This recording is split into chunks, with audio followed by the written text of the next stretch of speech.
Hello students, today we will start with the new topic, that is capacitors.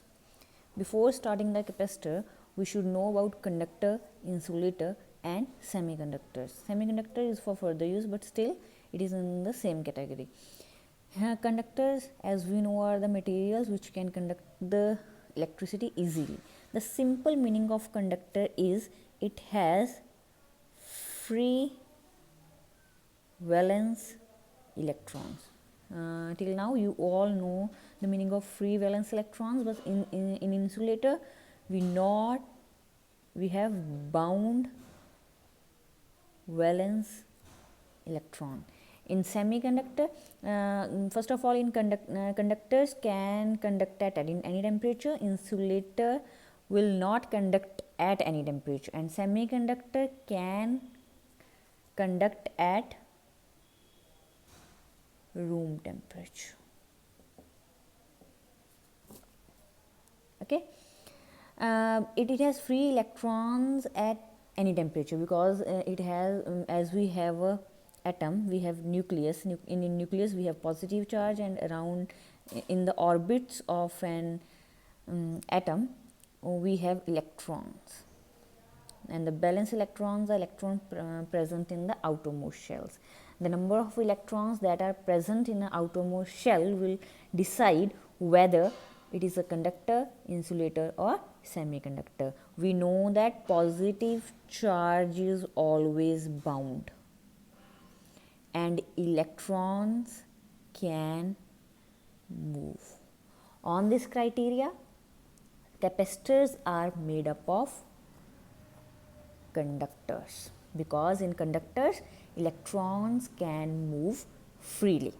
Okay, or we will use this property of conductor because conductor can store charge within it, because it has extra electrons. Overall an atom of a conductor is neutral, but it can be charged because of flow of these electrons. We can charge a conductor, and the property of charging of conductor lead to make a capacitor. Got it? Now, capacitance of a conductor, it is ability of a conductor to store charge. But now this is a point, how a conductor can store a charge. The simple thing is, we all know that, let's say this is a conductor.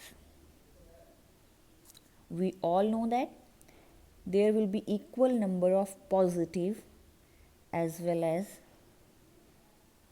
negative charge within it, or as a whole net charge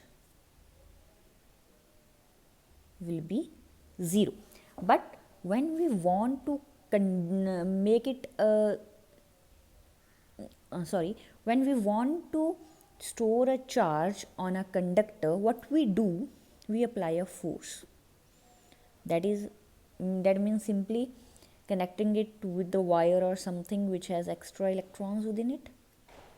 Now we know that positive charge is bound, it cannot move from its place, but electrons can move.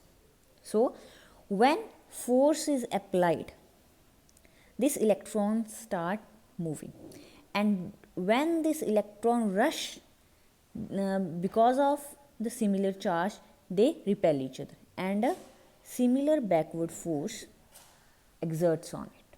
So there is a limit, due to this repulsion, there is a limit up to which a conductor can be charged. By applying a force, we can charge a conductor because we can accumulate extra negative charge on it by moving it inwards. But after some point, this electron will start repelling each other, and a backward force will act on it, and due to that repulsion, there is a limit of charging a conductor. But we can charge a conductor by adding extra electrons into it, because electrons are movable, but positive charge is bound. If we will and the another charge or other way to charge it is when we force these electrons to move out, then it will get positively charged. So in this way this can be charged. And we can charge a conductor by two ways.